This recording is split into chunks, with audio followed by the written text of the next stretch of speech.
Yo yo yo Saint-Valentin.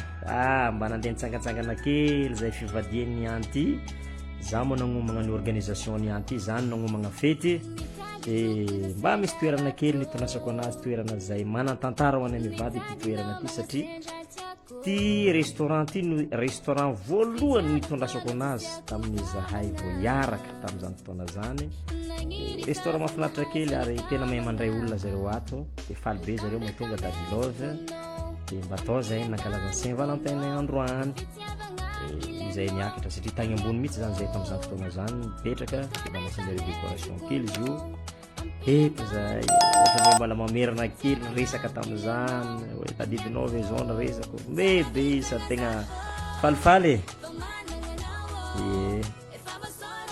za koa moa zany nagnomagna cadeau anazy satria Saint-Valentin ny andro de mba nagnomagna cadeau an'ny madame zay nataoko surprise ho anazy moa le izy ampianagna ny masony alao ary andijeran'le cadeau.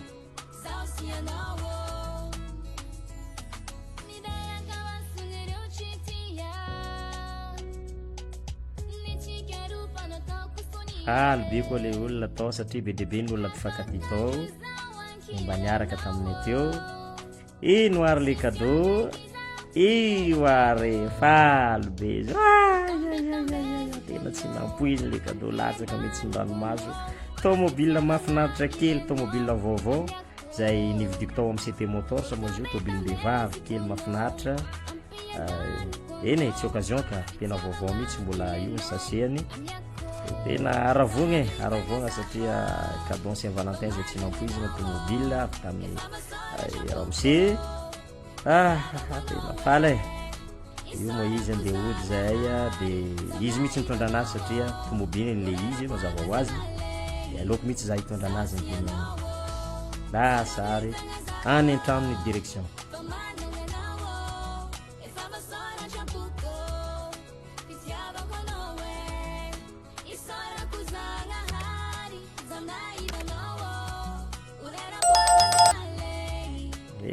Ary de tonga an-trano efa miandry eo rikambana miandry ny maman sy papa fitaiza reto io zareo jerena maman mitondra tomobile vaovao faliana zany